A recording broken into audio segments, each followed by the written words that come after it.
बच्चों, कैसे हो आप सभी? आप सभी का मेरी इस हिंदी पाठशाला में स्वागत है।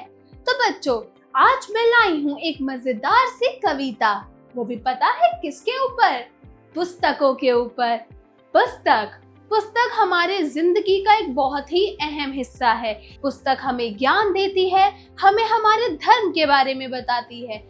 तो ऐसे ही अलग अलग धर्म के अलग अलग ग्रंथ होते हैं जो हमें हमारे धर्मों के बारे में बताते हैं। इसके अलावा भी कई तरह की पुस्तकें होती हैं जो आध्यात्मिक से भी रिलेटेड से संबंधित होती है और कुछ हमारे लिटरेचर यानी कि पाठ्य पुस्तक से भी रिलेटेड होती है। चलिए अब हम इस पुस्तक कविता को पढ़ते हैं। अध्याय 10 पुस्तक कविता। अध्ययन से पूर्व मतलब कविता पढ़ने से पहले।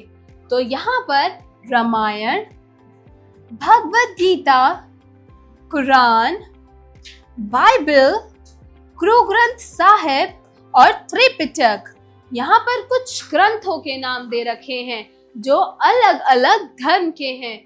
जैसे रामायण और भगवद गीता ये है हिंदू धर्म की।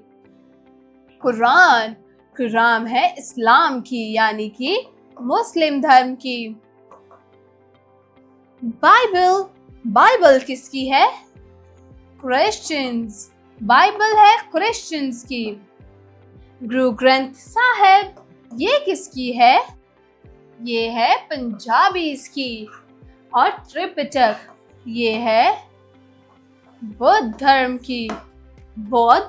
की। तो बच्चों, क्या आप इन पुस्तकों के बारे में जानते हैं और आपने इन्हें कहाँ देखा है? बताइए।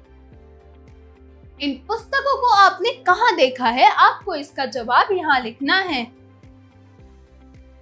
कविता का मूल तत्व है प्रस्तुत अध्याय में किताबों की दुनिया के बारे में बताया गया है। तो जो कविता हम पढ़ेंगे उसमें एक कहते हैं ना इमेजिनरी वर्ल्ड, लाइक किताबों की दुनिया कैसी होती है उसके बारे में बताया गया है। तो चलिए उस पाठ को, उस कविता को पढ़ना शुरू करते हैं।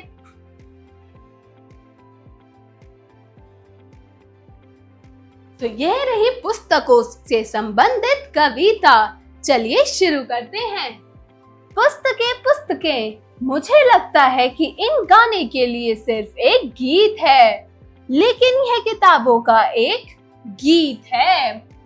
कैसे मैं सोचूं किसी और बात को सिवाय उनके और उन्हें देखने को छोड़कर।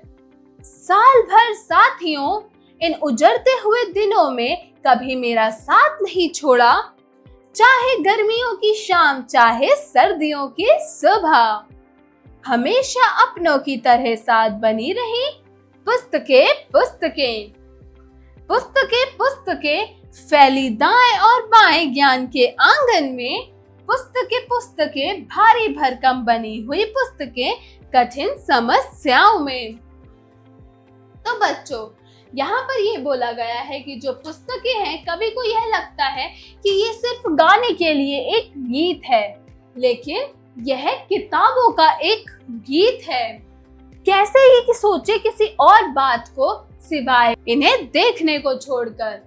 साल भर ये हमारी साथ ही रहती हैं, मतलब साल भर कोई दोस्त आपके साथ रहे या ना रहे, आपकी ये किताबें आपका साथ कभी नहीं छोड़ती।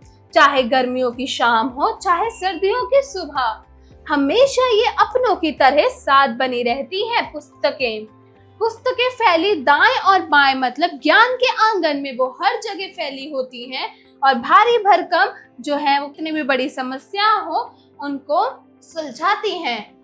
तारीखों गीतों से बनी हुई पुस्तकें, ये पुस्तकें कभी हमें रुला जाती हैं।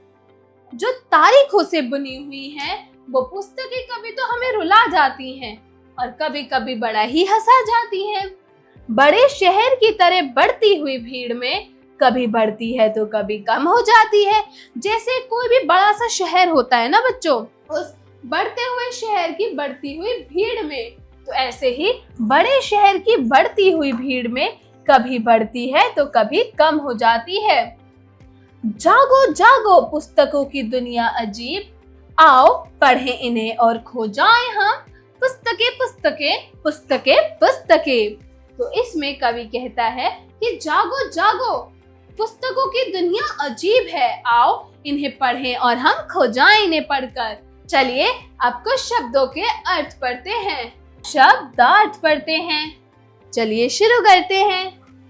पुस्तकें मतलब किताबें, गीत मतलब गाना, साथियों मतलब दोस्त या फिर मित्र, उजड़ते मतलब बिखरे हुए, बुनी मतलब उधेड़ बुन, समस्या मतलब विपरीत परिस्थिति। उच्चारण करें। तो बच्चों यहाँ कुछ शब्द दिए गए हैं जिनका आपको उच्चारण सही ढंग से करना है, जैसे पुस्तकें, गर्मियों, सर्दियों, आंगन, कठिन, श्रुत लेख मतलब सिर्फ लिखने के लिए। तो बच्चों यहाँ कुछ शब्द दिए गए हैं जिनका आपको लिखकर अभ्यास करना है। तो चलिए मेरे साथ इन शब्दों को लिखना शुरू कीजिए। पहला शब्द है पुस्तकें, प उ आधा सा त क ए, पुस्तकें। अगला शब्द है कठिन, क ठ ई न, कठिन। उससे अगला शब्द है भारी भरकम, भ आ र ई, भारी, भ र ख म, भरकम, भारी भरकम। अगला शब्द है दुनिया, द उ न ई य अ, दुनिया, दुनिया। अगला शब्द है रुलाने, र उ ल अ न ए, रुलाने। उससे अगला शब्द है भीड़, भ ई ड़, भीड़। क्या है अगला शब्द और आखिरी शब्द? भीड़। तो बच्चों चलो, जैसा कि हमने अभी एक पुस्तक कविता पढ़ी, अब हम उसका थोड़ा सा अभ्यास करते हैं। तो चलिए अभ्यास कार्य शुरू करते हैं। अभ्यास कार्य, जरा बोलिए। Speaking skills. प्रश्न 1, दिए गए प्रश्नों के उत्तर बताइए। तो बच्चों यहाँ पर कुछ प्रश्न दिए गए हैं जिनका आपको उत्तर बताना है। तो बताइए, इस कविता में का शीर्षक बताइए। इस कविता का क्या शीर्षक है? वेरी गुड, इस कविता का शीर्षक है पुस्तक। अगला प्रश्न है, पुस्तकें क्या है, गीत या मीत? वेरी गुड, पुस्तकें गीत हैं। ग, पुस्तकें कब साथ छोड़ती हैं? पुस्तकें साल भर साथ रहती हैं, वो साथ कभी नहीं छोड़ती हैं। अगला प्रश्न है, पुस्तकें कहाँ फैली हैं? ज्ञान के आंगन में। वेरी गुड, पुस्तकें ज्ञान के आंगन में फैली हैं। जरा लिखिए। Writing skills. प्रश्न 2, दिए गए प्रश्नों के उत्तर लिखिए। तो बच्चों यहाँ कुछ प्रश्न दिए गए हैं जिनका आपको उत्तर बताना है। तो बताइए कि कवि पुस्तकों के अलावा क्या सोच रहा है? बताइए। तो बच्चों कवि पुस्तकों के अलावा सोच रहा है कि पुस्तकें जो हैं वो हमारा साथ कभी नहीं छोड़ती हैं, पुस्तकें हमेशा हमारे साथ रहती हैं। और जैसा कि एक बड़े शहर में बढ़ती भीड़ की तरह ही, ऐसे ही पुस्तकों से जो हमें ज्ञान मिलता है वो हमारे ज्ञान के दीप को जलाती जाती है और ज्ञान को बढ़ाती जाती है। कवि पुस्तकों के बारे में ये सोच रहा है। अगला प्रश्न है, पुस्तकों ने कब साथ नहीं छोड़ा? तो बच्चों पुस्तकों ने कभी भी साथ नहीं छोड़ा। पुस्तकें हमेशा हर व्यक्ति के साथ रहती हैं, उन्हें हमेशा ज्ञान देती रहती हैं अगला प्रश्न है कि कवि पुस्तकों की दुनिया में खोने के लिए क्यों कह रहे हैं? तो बच्चों, कवि पुस्तकों की दुनिया में खोने के लिए इसीलिए कह रहे हैं, जो इंसान हमेशा पुस्तकों की दुनिया में खोया रहता है उसमें ज्ञान बहुत ज्यादा होता है, उसे किसी और चीज से कोई भी मतलब नहीं होता है। वो हमेशा हर चीज में अपनी पुस्तकों, अपनी इंटेलिजेंस, अपने ज्ञान को लेकर आता है। उसकी नॉलेज इनहैंस होती रहती है, यानी कि बढ़ती रहती है। वो एक ज्ञानी व्यक्ति बनता है और उसे दुनिया के सारे ज्ञान का पता होता है। इसलिए कवि पुस्तकों की दुनिया में खोने के लिए कह रहे हैं। अगला प्रश्न है कि पुस्तकें कैसी बुनी हुई हैं? पुस्तकें ज्ञान के आंगन में फैली हुई हैं, कभी इधर तो कभी उधर। चलिए अब अगले प्रश्न की ओर बढ़ते हैं। प्रश्न 3, दिए गए वाक्यों में रिक्त स्थानों की पूर्ति कीजिए। तो बच्चों, यहाँ पर कुछ वाक्य दिए गए हैं जिनमें रिक्त स्थान दिए गए हैं। उन रिक्त स्थानों में आपको सही जवाब भरकर उन वाक्यों को पूरा करना है। तो चलिए शुरू करते हैं। पहला वाक्य है, मुझे लगता है कि गाने के लिए सिर्फ एक वेरी गुड गीत है। अगला वाक्य है, कैसे मैं सोचूं किसी और चीज को। वेरी गुड बच्चों, कैसे मैं सोचूं किसी और चीज को। अगला वाक्य है, इन डैश हुए दिनों में कभी मेरा साथ नहीं छोड़ा। तो किताबों ने कब साथ नहीं छोड़ा था? इन उजड़ते हुए दिनों में कभी मेरा साथ नहीं छोड़ा। अगला है, पुस्तकें फैली दाएं और बाएं डैश के आंगन में। किसके आंगन में? वेरी गुड, ज्ञान के आंगन में। अगला वाक्य है, बड़े शहर की तरह बढ़ती हुई। वेरी गुड, भीड़ में, बढ़ती हुई भीड़ में। चलिए अगले प्रश्न की ओर बढ़ते हैं। प्रश्न 4, दिए गए प्रश्नों में उचित विकल्प का चयन कीजिए। तो बच्चों, यहाँ कुछ प्रश्न दिए गए हैं और उनके 4 विकल्प दिए गए हैं। आपको उनमें से सही यानी उचित विकल्प का चयन करना है। तो चलिए शुरू करते हैं। पहला वाक्य है, उजड़ते हुए दिनों में किसने साथ नहीं छोड़ा? लड़कों ने, दोस्तों ने, किताबों ने या इनमें से कोई नहीं। किसने उजड़ते हुए दिनों में साथ नहीं छोड़ा था? वेरी गुड, किताबों ने। अगला प्रश्न है, साल भर की गर्मियों की शाम में कौन साथ बनी रही? घर वाले, दोस्त, शहर या फिर किताब? वेरी गुड, किताब। अगला प्रश्न है, किससे बुनी हुई पुस्तकें हमें रुला जाती हैं? तारीखों से, कागजों से, कलम से या इनमें से कोई नहीं? वेरी गुड, तारीखों से बुनी हुई पुस्तकें हमें रुला जाती हैं। अगला है, जरा सोचिए, क्रिटिकल थिंकिंग। प्रश्न 5, आप पुस्तकों के अलावा शिक्षा को किन किन माध्यमों से प्राप्त कर सकते हैं, सोचकर बताइए।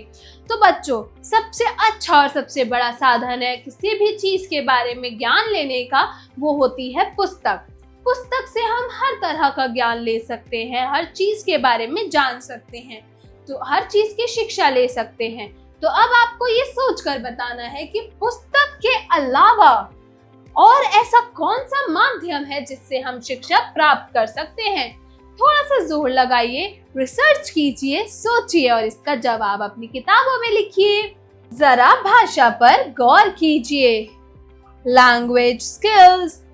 प्रश्न 6, शुद्ध शब्दों पर गोला लगाइए। तो बच्चों, यहाँ पर कुछ शब्द दिए गए हैं जो सही यानी शुद्ध शब्द हैं, उन पर आपको गोला लगाना है। तो चलिए पढ़ना शुरू करते हैं। पहला शब्द है पुस्तकालय। क्या ये सही है? नहीं, पुस्तकालय या फिर पुस्तकालय। तो बच्चों, पुस्तकालय यह शुद्ध शब्द है, यानी कि यह सही शब्द है, तो हम इस पर गोला लगाएंगे। तो बच्चों, अगला है ध्वज, ध्वज और ध्वज। तो इसमें सही शब्द है ध्वज, तो हम ध्वज पर गोला लगाएंगे। अगला है अध्यक्ष, अध्यक्ष और अध्यक्ष। तो इसमें सही है अध्यक्ष। तो हम इस पर गोला लगाएंगे। चलिए आगे बढ़ते हैं। प्रश्न 7, दिए गए शब्दों में उपसर्ग लगाकर शब्द लिखिए। तो बच्चों, यहाँ पर कुछ शब्द दिए गए हैं जिन शब्दों में आपको उपसर्ग शब्दों को जोड़कर उनमें एक नया शब्द बनाना है। जैसे उपसर्ग शब्द क्या होते हैं?